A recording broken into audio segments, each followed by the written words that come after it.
स्वागत है आपका नासिर सरन क्लासेस में।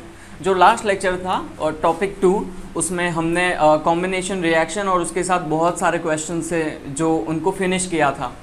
कॉम्बिनेशन रिएक्शन में हमने ये पढ़ा था कि दो या उससे ज़्यादा रिएक्टेंट होते हैं तो उनसे सिर्फ एक ही प्रोडक्ट बनती है। ओके, उसके साथ भी बहुत सारे क्वेश्चन थे और उन क्वेश्चन को हम देखें तो वो सही में बहुत ही इंपॉर्टेंट क्वेश्चन है आपकी नॉर्मल एग्ज़ाम के लिए भी, जो ट्यूशन में लेने जाएंगी वो भी एग्ज़ाम के लिए भी और बोर्ड के एग्ज़ाम के लिए भी। सच में वो चीज़ें बहुत ही इंपॉर्टेंट थी। छोटी छोटी चीज़ें एग्ज़ाम में आ सकती हैं। ओके, तो उन सभी चीज़ों को आप तैयार करें, ऐसा मैं मानता हूँ कि आपको तैयार करना ही चाहिए। अब हमारे पास आज का जो लेक्चर है, कल था एक पार्ट हमने फिनिश किया, वो था कॉम्बिनेशन रिएक्शन। उसमें दो चीज़ें मिलके एक बनती है। आज का जो लेक्चर है वो डिपेंडेबल है डीकम्पोजिशन ऑफ रिएक्शन। इसका मतलब होता है एक चीज़ वो टूट के बिखर के वो चकनाचूर हो जाती है केमिकली, यानी कि केमिकली वो चीज़ें एक दूसरे से टूटती हैं और वो अलग हो जाती हैं। ये डाइवोर्स या तलाक जैसा है। हाँ, मतलब वो कॉम्बिनेशन रिएक्शन है, वो शादी जैसा है और ये कुछ तलाक जैसा है। डीकम्पोजिशन रिएक्शन में चीज़ें अलग होती है। ओके, डीकम्पोजिशन का मतलब ही होता है अलग होना। जैसे कि एक एग्जांपल से ही शुरुआत करते हैं। तो एग्जांपल बहुत ही सिंपल है, तो पहले बस सिर्फ एग्जांपल पे ही हम गौर करेंगे। थियरी जो भी होगी वो हम बाद में देखेंगे। एग्जांपल ऐसा है कि एक चीज़ है CaCO3, हम इसको बोलते हैं कैल्शियम कार्बोनेट। एग्ज़ाम में ऐसा भी आ सकता है कि ये कंपाउंड लिखा होगा और उसका नाम आपसे पूछेंगे, तो इसका नाम है कैल्शियम कार्बोनेट। अब अगर कैल्शियम कार्बोनेट को हम गर्म करते हैं, ओके, उसको हीट देते हैं, उसको फ्लेम पे रखते हैं, तो वो बनता है CaO। देखो यहाँ पे जो Ca है वो CO3 में से एक ऑक्सीजन को ले लेता है, तो ये होता है CaO, कैल्शियम ऑक्साइड बन जाता है जिसको हम लाइम बोलते हैं। और दूसरा जो बनता है वो होता है, देखो अभी इसमें से तो एक ऑक्सीजन गया तो बचा क्या, O2 बचा, और ये C तो है ही, तो ये बन जाएगा CO2। तो देखो डीकम्पोजिशन में क्या हुआ, डीकम्पोजिशन में CaCO3 जो एक ही कंपाउंड है, एक सब्सटेंस है, एक रिएक्टेंट है, उसके दो पार्ट हो गए। ओके, एक में से दो हुए। ऐसी बहुत सारी केमिकल रिएक्शंस हैं और उनके बारे में आज हम पढ़ने वाले हैं। हमारे पास सबसे पहले एक एक्टिविटी है, तो उस एक्टिविटी को स्टडी करते हैं। तो सबसे पहले हमारा एम ये है, हमारा एम है study decomposition of ferrous sulphate on heating. Ferrous sulphate की इक्वेशन है FeSO4।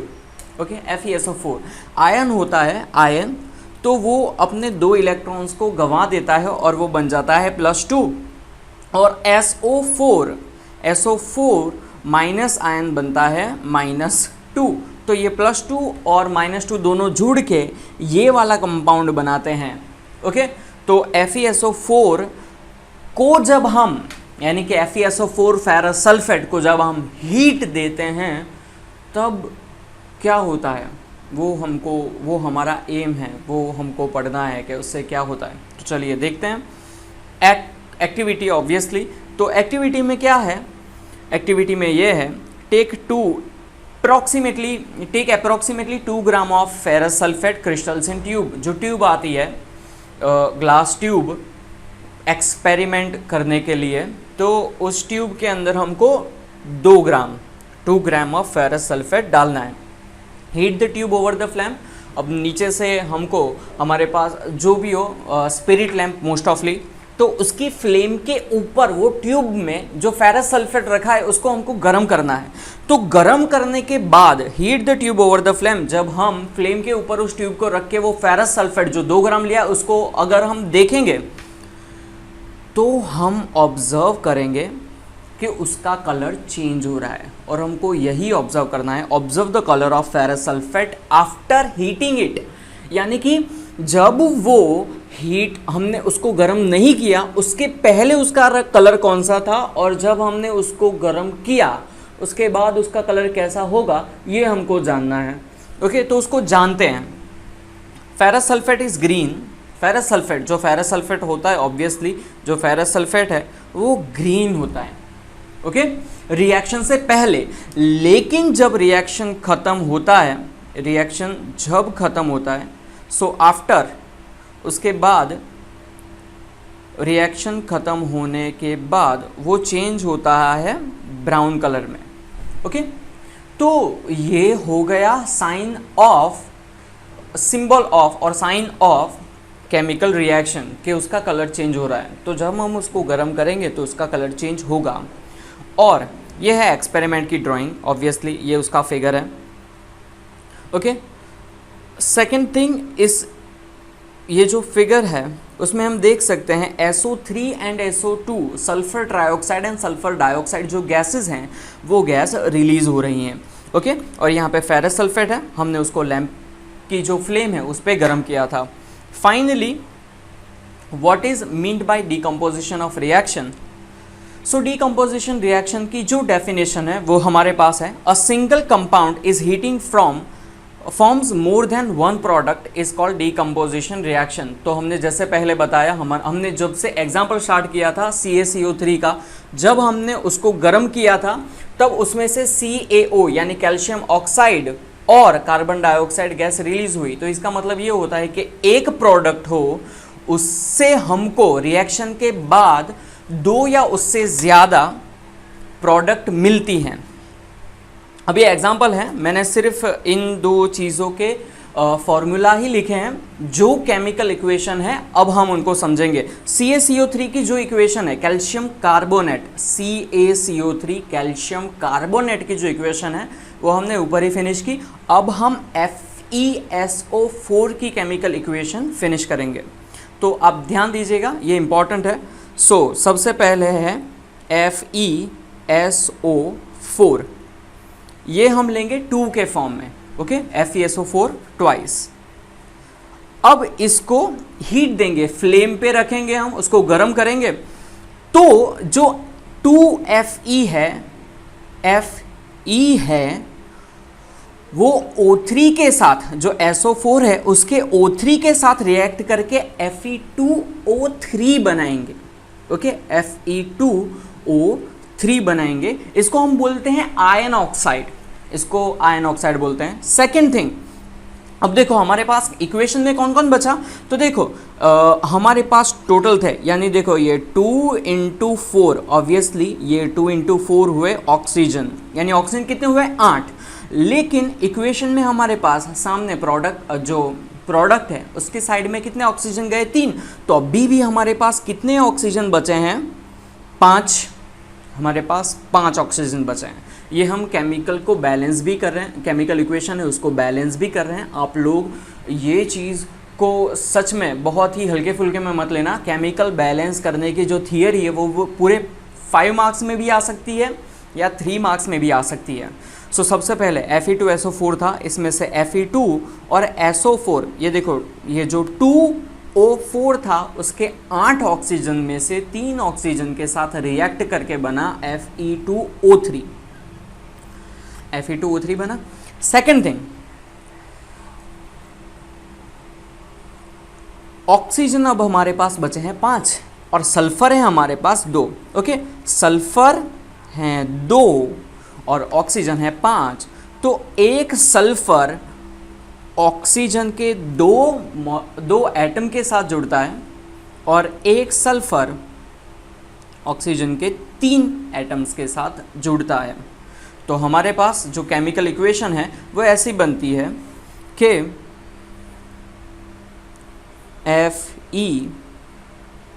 FeSO4 twice gives Fe2O3 plus SO2 plus SO3।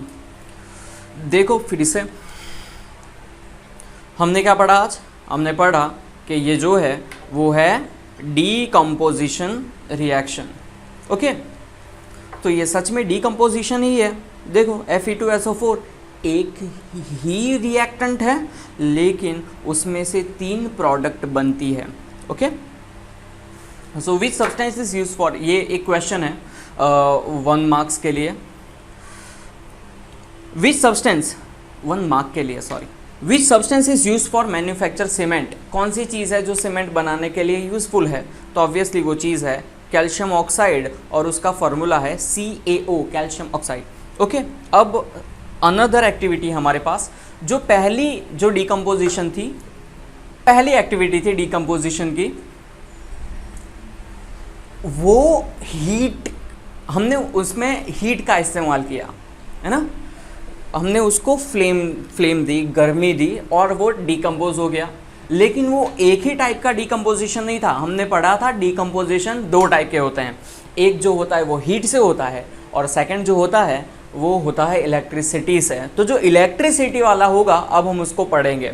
Okay, तो एक्टिविटी हमने जो पहली थी वो हीट पे डिकम्पोजिशन होने वाली थी, ये जो सेकंड है ये होने वाली है electrolysis of water. Electrolysis of water का मतलब होता है हम पानी के जो पानी है, पानी एक कंपाउंड है, वो है H2O, तो ये कंपाउंड हुआ।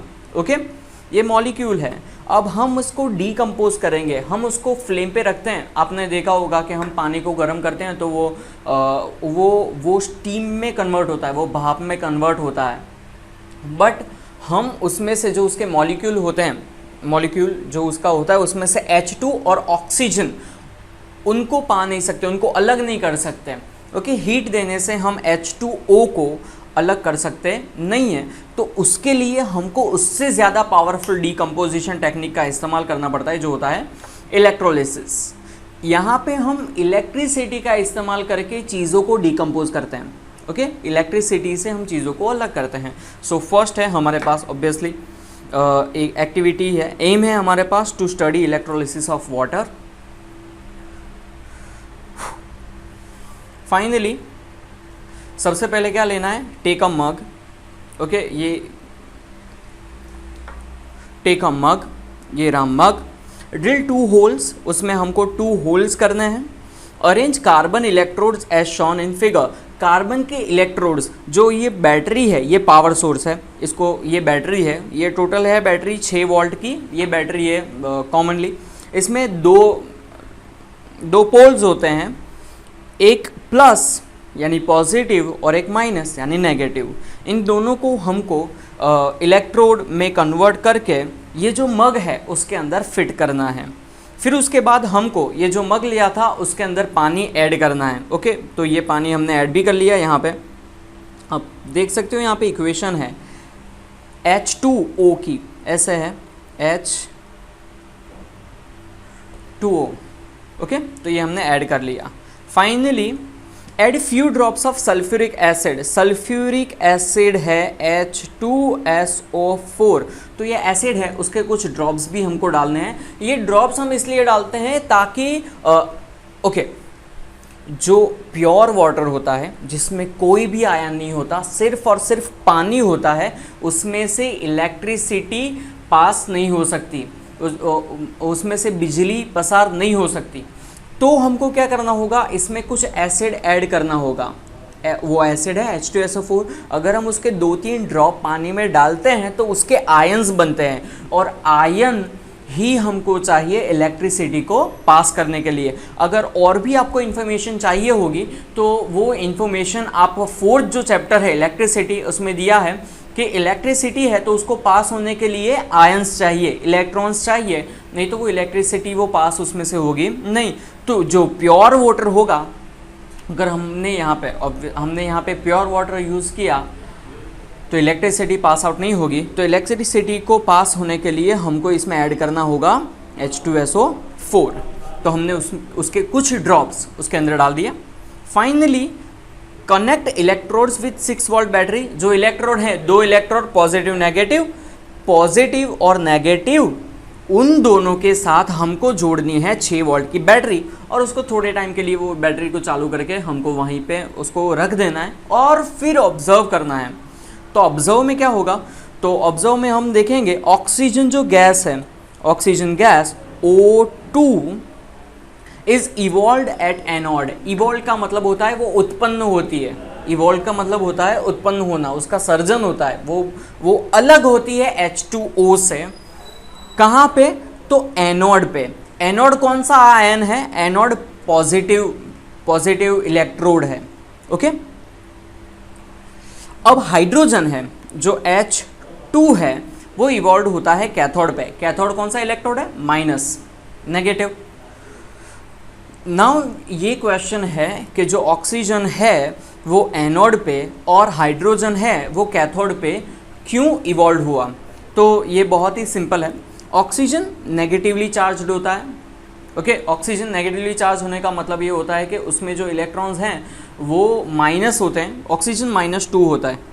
ओके, तो ये माइनस है इसलिए वो प्लस पे इवॉल्व हुआ, और H है उसके पास उसके पास लास्ट जो इलेक्ट्रॉन होता है वो गंवा देता है, तो उसके बाद वो बन जाता है प्लस, तो इसलिए वो इवॉल्व हुआ माइनस पे। ओके, अब हम देखते हैं इसका केमिकल रिएक्शन। ये केमिकल रिएक्शन हम ड्राइंग के साथ तो देख ही सकते हैं, लेकिन उसके साथ साथ हमको इक्वेशन भी दिया हुआ है। ये H2O थी, लेकिन इलेक्ट्रोलिसिस के बाद ये H2 और O2 अलग हो गए और हमारे पास ये केमिकल इक्वेशन आता है, और ये केमिकल इक्वेशन को अब हम समझते हैं ध्यान से। ओके, तो सबसे पहले था हमारे पास 2H2O। ओके, 2H2O ये पानी का फॉर्मूला है। सेकंड, अगर हम इसको इलेक्ट्रोलिसिस प्रोसेस से डीकम्पोज करते हैं तो 2H2 मिलता है प्लस O2 गैस हमको मिलती है। फाइनली हमारे पास डीकम्पोजिशन की पहली जो एक्टिविटी थी, जो हीट से डीकम्पोजिशन होता है, वो ख़त्म हुई। जो इलेक्ट्रिसिटी से डीकम्पोज होता है वो भी ख़त्म हुआ। अब हमारे पास तीसरा है फोटोकेमिकल डीकम्पोजिशन, यानी कि फोटो कंपोजिशन यानी कि सूर्य की जो गर्मी होती है, सूर्य की जो रोशनी या जो गर्मी है, उससे कैसे डीकम्पोजिशन होता है। तो ऑब्वियसली क्वेश्चन तो सबसे पहले हमारे पास यही है, एम हमारा है to study photochemical decomposition reaction of silver chloride obviously AgCl silver chloride, silver यानी Ag, क्लोराइड यानी Cl। तो इन दोनों का जो केमिकल डीकम्पोजिशन है, जब हम उसको सनलाइट में रखते हैं तो क्या होता है। यहाँ पे हम ये भी देखेंगे कलर चेंजेस कौन से हो रहे हैं। कलर चेंजेस आप याद रखना कि कौन सी केमिकल रिएक्शन में कौन से कलर चेंजेस होते हैं। ओके, फर्स्ट एक्टिविटी, तो take 2 gram of silver chloride in a china dish यानी जो सॉसर होती है जिसमें चाय पीते हैं, उसके अंदर हमको सिल्वर क्लोराइड AgCl रखना है। Second, put china dish in sunlight for some time. China dish जिसमें AgCl है उसको सूर्य की रोशनी में थोड़े टाइम के लिए रखना है, और ऑब्वियसली ऐसे ही ये रोशनी इस पे गिर रही है, इसके अंदर ये AgCl है जिसको हम सिल्वर क्लोराइड बोलते हैं, और ये चाइना डिश है, चाइना डिश नहीं है, ये कटोरा है, लेकिन आपको चाइना डिश ही लेनी है। ऑब्जर्व क्या करेंगे हम, तो silver chloride was white on colour before exposure of sunlight है। यहाँ पे एक्सपोजर का मतलब होता है कि उसको उस पर जब सनलाइट नहीं पड़ी थी, बिफोर एक्सपोजर जब उस पर सनलाइट नहीं पड़ी थी उससे पहले वो वाइट इन कलर था, लेकिन after exposure colour changes to grey, वो ग्रे हो जाता है, वो राख जैसे कलर का हो जाता है। ओके, सो ये दो इक्वेशन भी है। सबसे पहले है AgCl2 है, तो जब उसका फोटोकेमिकल डीकम्पोजिशन करते हैं तो AgCl2 सनलाइट में डीकम्पोज होके Ag और ये Cl2 डिकम्पोज हो जाता है। सेकेंड है AgBr।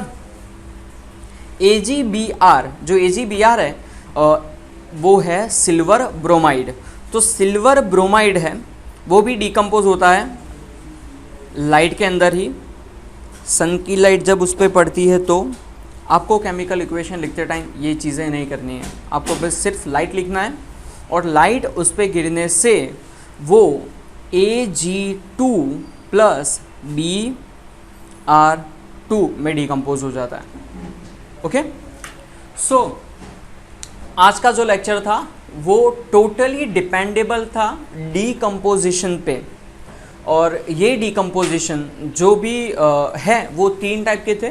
फर्स्ट हीट से, सेकंड इलेक्ट्रिसिटी से, इलेक्ट्रोलिसिस हमने उसको बोला, और जो थर्ड था वो था फोटोकेमिकली, यानी सन की जो रेज